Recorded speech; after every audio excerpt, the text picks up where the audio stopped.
무산에서 화학물질 1톤가량이 누출됐습니다. 새벽이라 큰 피해는 없었지만 재발 방지를 위해 정확한 사고 원인 규명이 필요합니다. 신공항 무산 이후 K2 이전과 대구공항 활성화를 정부가 책임져야 한다는 목소리가 커지고 있습니다.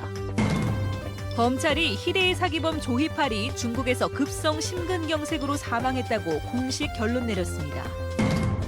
미세먼지에 대한 대책이 쏟아지고 있지만 농도를 측정하는 장비나 측정 장소에 문제가 있습니다. 네, 시청자 여러분 안녕하십니까? 대구 경북 소식 전해드립니다. 이 영남권 신공항 무산에 따른 후폭풍이 가라앉지 않고 있는 가운데 대구와 경북은 정부 용역을 철저히 검증해 잘잘못을 가리겠다고 밝혔습니다. 용역 검증과 함께 대구공항 존치 등 현실적인 후속 대책을 제대로 세워야 한다는 목소리도 커지고 있습니다. 금교신 기자가 취재했습니다. 서병수 부산시장은 기자회견을 통해 김해공항을 24시간 운영 공항으로 만들겠다면서 김해공항 확장안을 수용하겠다고 밝혔습니다. 가덕도 신공항이 불발됐지만 시장직 사퇴는 하지 않겠다고 밝혀 신공항 용역에서 최대 실리를 챙겼습니다. 정부에 대한 분노와 자성론이 함께 표출된 신공항 대책 지역민 간담회에서 권영진 대구시장은 용역 검증에 적극적으로 나서겠다고 밝혔습니다. 우린 나름대로 완벽하지 않더라도 검증해서 시도민들에게 보고해야 될 임무가 있는 거 아닙니까? 그러나 검증을 하려면 제대로 해야 한다는 목소리가 높습니다. 김해공항 확장안이 그동안 정부 입장과 배치되는 결정이었고 또 밀양으로 결정된 뒤 번복됐고 그 배경에 청와대와 지역 정치인이 개입됐다는 등 정치적 음모론도 계속 확산되고 있기 때문입니다. 대구 경북 미래발전 범시도민협의회 구성 계획도 그 성격과 구성, 전략, 예산 등 구체적인 방안을 갖고 시도가 머리를 맞대 제대로 만들어야 합니다. 무엇보다 정부가 대구공항 존치를 밝힌 만큼 지금 당장 포화 상태인 대구공항의 수요 해결책을 정부에 요구해야 합니다. 또 K2 이전과 관련한 대구공항의 미래청사진도 기부대 양려 방식인 현재 법을 고쳐 정부 재정 사업으로 할 것인지 등 정치권과 힘을 모아 정부의 대책을 요구하고 지역 의견도 적극 개진해야 합니다. 민항을 쓸 수 있도록만 해주면은 거기 K2 이전으로 이전할 때 같이 이전하는 방법으로 해결해주든 공공항만 이전해주고 민항을 남겨놓든 그거는 정부가 알아서 할 문제지. 정부의 김해공항 확장 방안에 대해 대구 경북을 제외한 나머지 3개 광역시도가 동의한 상황에서 지역이 어떤 실리를 얻어낼 수 있을지가 최대 과제로 남았습니다. MBC 뉴스 금교신입니다. 미세먼지에 대한 관심이 높아지면서 각종 대책들이 쏟아지고 있습니다. 그런데 미세먼지 농도를 측정하는 장비나 측정 장소에 문제가 있다는 지적이 나오고 있습니다. 윤영균 기자가 취재했습니다. 지난달 대구시 수성구 지산동의 미세먼지는 세제곱미터에 51 마이크로그램이었습니다. 대구의 측정 장소 11곳 중 4번째로 높은 수치였습니다. 1월에서 4월까지 지산동의 초미세먼지 농도 측정값이 기준치를 넘겼던 날은 모두 14일로 공단 지역을 제치고 대구에서 가장 많았습니다. 직접 지산동의 미세먼지 측정 장소를 찾아가 봤습니다. 측정 장소 바로 옆에는 매일 택시 수백 대가 주차하는 교통연수원이, 뒤에는 학생들이 뛰어노는 학교 운동장이 있습니다. 실제 시민들이 생활하는 주거지의 측정값과는 차이가 날 수밖에 없습니다. 측정 장소가 실제로 주민들이 거주하는 지역 주변으로 가고 공기의 흐름이 사방이 정상적으로 되는 곳에서 측정하는 게 옳다고 생각을 합니다. 미세먼지 측정 장비가 오래돼 오류가 났을 가능성도 배제할 수 없습니다. 대기 중금속 측정 장비가 설치된 4곳의 중금속 측정값과 미세먼지 측정값을 비교해봤습니다. 3곳은 미세먼지와 중금속 측정값이 비슷하지만 지산동의 경우 2배가 넘게 차이가 납니다. 대구의 미세먼지 측정 장비 11개 중 5개는 지난 2005년에 도입됐는데 지산동과 신암동 측정 장비는 10년이 넘었지만 여전히 교체 계획이 없습니다.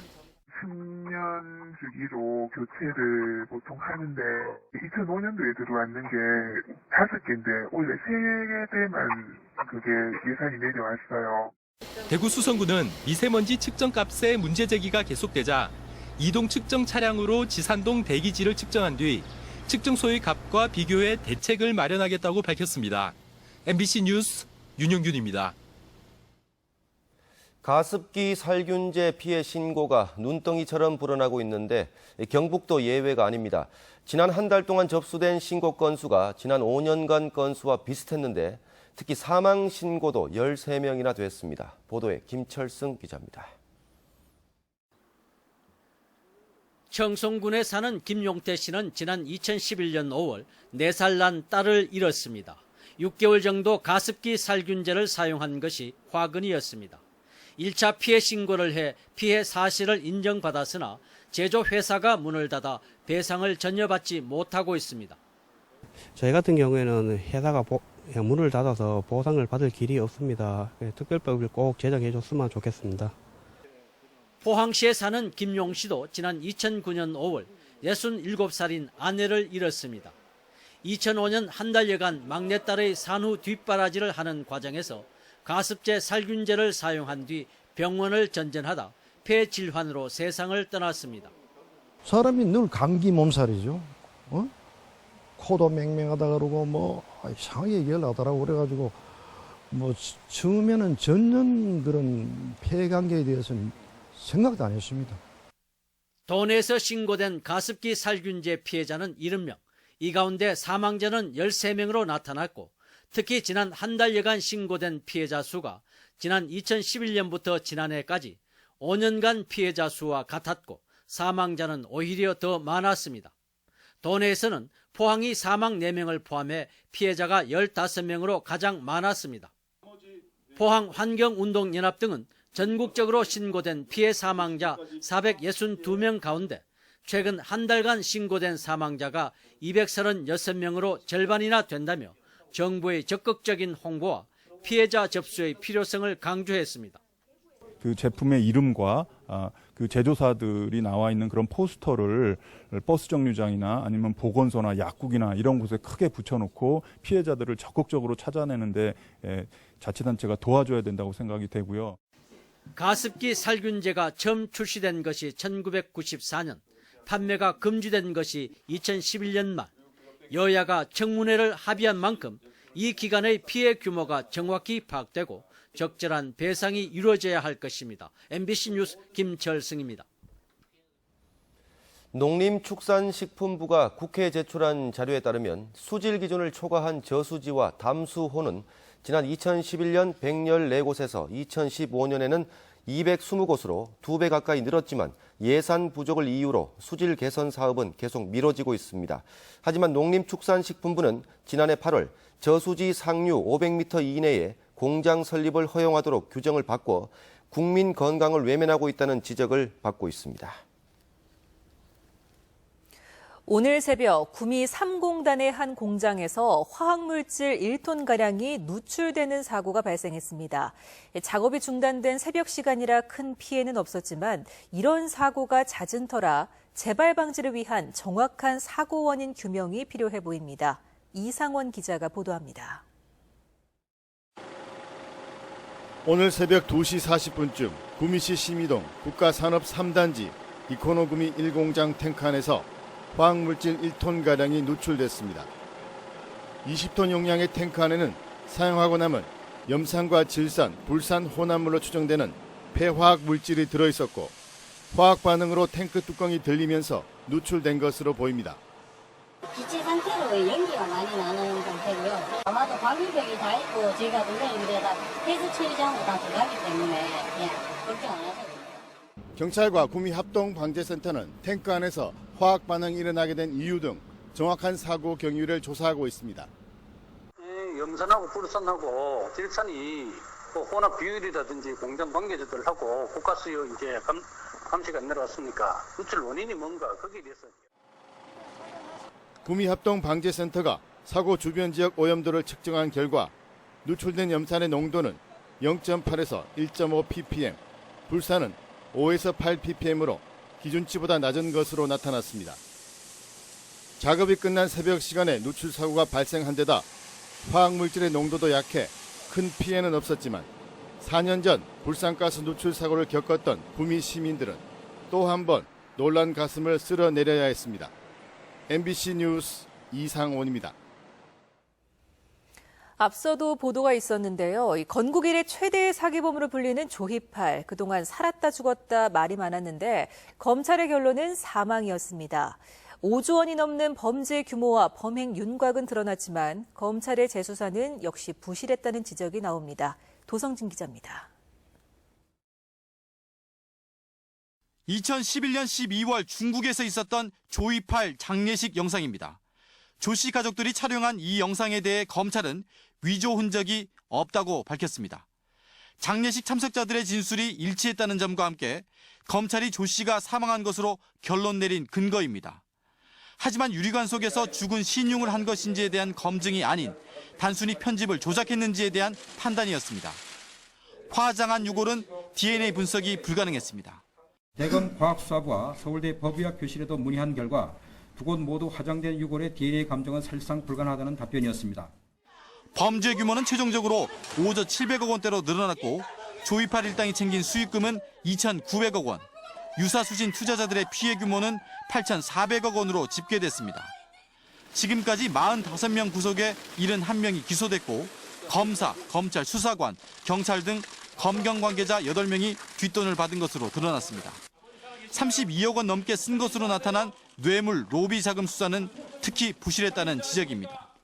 조희팔 비호를 해줬던 비호 세력, 정재계 비호 세력들에 대해서 뭔가 해줘야 되는데 정관계에 대한 비호 세력들이 전혀 지금은 수사된 결과가 없으니까. 피해자 단체는 조 씨의 사망 결론도 믿을 수 없다고 반발하는 등 2년간 진행된 검찰의 재수사 역시 사건의 실체를 규명하는 데 한계가 있었다는 평가가 나오고 있습니다. MBC 뉴스 도성진입니다. 지난 4.13 총선에서 대구 동구을에 출마했던 더불어민주당 이승천 대구 동구을 지역위원장이 대구에서 민주당의 이름으로 오랜 기간 어려운 길을 걸어온 점을 평가받아 국회의장실 신임 정무수석에 내정됐습니다. 이승천 내정자는 정세균 의장이 강조해온 민생국회와 국회 기능 회복 등을 실현할 수 있도록 최선을 다할 것이라며 지역 현안과 예산을 챙기는 데도 힘을 쏟겠다고 소감을 밝혔습니다. 경상북도 출자 출연 기관장들의 부적격 논란이 끊이지 않으면서 인사청문회 도입 필요성이 꾸준히 제기돼 왔는데요. 도의회 차기 의장단 선출을 앞두고 도입 가능성이 높다는 전망이 나오고 있습니다. 이정희 기자가 보도합니다. 직원 컴퓨터를 뒤지다 들켜서 사법 처리를 받은 경북여성정책개발원장. 올 초 연임됐습니다. 집행부에 해임 건의안을 작년에 제출하였습니다. 그럼에도 이번 임기가 만료된 시점에 재연임하고자 하는 것은 20대 여성을 성추행해 역시 사법 처리까지 받은 경북문화콘텐츠진흥원장. 아무런 징계 없이 연임 중입니다. 명예를 회복하겠다는데 무슨 명예를 회복하는지 참 이해하기 힘들고 도덕성에 관련된 문제를 어떻게 각종 비리 의혹으로 직원과 소송전을 벌인 경북종합자원봉사센터장. 공모도 없이 2차례 연임으로 9년째 집권 중입니다. 산하규관장의 묻지마식 인사가 반복되면서 인사청문회 도입 논의는 진작부터 있어 왔습니다. 이번에는 경북도의회 차기 의장단 후보들이 공약으로 출자 출연기관 인사청문회 도입을 내걸었습니다. 문제점을 일으키고 있는데도 불구하고 그 해임 내지는 교체를 안 하는 이런 집행부에서 그런 게 이제 단호하게 손을 대지 못하면은 우리 의회에서 해출을 들 수밖에 돼 있으니까. 꼭히 우리가 인사청문회 해야 되는 것은 우리가 바로 잡고 바로 이렇게 해야 되지 않나. 의회 제도 개입 특별위원회로 내가 출범하려고 그러거든요. 예. 출자 출연기관장 인사청문회 도입은 경북도의원 중 절반이 넘는 34명의 초선 의원이 공식적으로 공약 채택을 요구한 것이어서 실현 가능성이 매우 높습니다. 지방자치법과 공기업법상 근거 조항은 없지만 현재 서울과 경기, 경남, 전북 등 10개 광역시도가 의회와 협약을 통해 출자 출연기관장이나 고위공무원에 대한 인사청문회를 도입해 시행하고 있습니다. MBC 뉴스 이정희입니다. 국토교통부에 따르면 지난달 말 대구의 미분양 주택은 1,400여 가구로 전달보다 10.7% 줄었지만 경북의 미분양 주택은 4,600여 가구로 전달보다 18.2% 늘었습니다. 또 지난달 수도권 미분양 주택은 6%가량 줄고 비수도권의 미분양 주택은 9%가량 증가한 것으로 나타났는데 지난 3월부터 수도권과 비수도권에서 역전 현상이 나타나고 있습니다. 지역 농업과 식품 산업의 경쟁력을 강화하기 위한 농식품 상생협력 경북권 설명회가 오늘 영천 농업기술센터에서 열렸습니다. 농식품부가 마련한 오늘 행사에서는 영천시와 롯데칠성음료 간의 사과 와인 생산을 위한 사과 납품 MOU 체결과 영양군과 울진군이 콜마 파마와 30억 원의 가공 천궁을 납품하기로 한 사례 등이 소개됐습니다. 대구시 공무원의 정책 아이디어를 시정에 반영하기 위한 정책 제안 콘테스트가 오늘 대구시청에서 열려 교통사고 30% 줄이기 횡단보도 환경 조성 제안과 시민들의 독서 욕구를 충족시키는 방안 등 모두 400여 건의 정책이 제안된 가운데 최종 결선에 오른 13건이 경연을 펼쳤습니다. 대구시는 다음 주 초 직원들을 대상으로 온라인 투표를 한 뒤 최종 결과를 발표할 예정입니다. 정부가 지정한 문화가 있는 날인 내일 저녁 7시 반 대구 콘서트 하우스에서는 무료로 얌모얌모의 폭소만발 클래식 콘서트가 열리고 같은 시각 봉산문화회관에서는 실내악 시리즈를 50% 할인된 가격에 감상할 수 있습니다. 또 대구 국제 뮤지컬 페스티벌 개막작인 금발이 너무해가 내일 저녁 20% 할인되고 대덕 문화전당에서는 형제는 용감했다 공연이 무료로 열리는 등 내일 하루 대구 곳곳에서 다양한 공연이 이어집니다. 다음 달부터 경북 지역 고속도로에서도 암행 순찰차를 이용한 교통법규 위반 단속이 시작됩니다. 경찰은 우선 교통사고가 많은 중부내륙 고속도로와 중앙고속도로, 차량 통행량이 많은 경부고속도로에서 암행 순찰차를 이용한 단속을 벌이고 대구 포항 간 고속도로는 오는 9월부터 단속할 예정입니다. 암행 순찰차는 지난 3월부터 수도권에서 시작돼 난폭 운전과 갓길 통행 등을 단속하고 있습니다. 산림청은 여름 휴가철을 맞아 7, 8월 2달 동안 전국적으로 1,200여 명의 산림특별사법경찰을 투입해 불법 야영과 쓰레기 투기 행위를 집중 단속합니다. 네, 지금까지 대구 경북 소식 전해드렸습니다. 여러분 고맙습니다.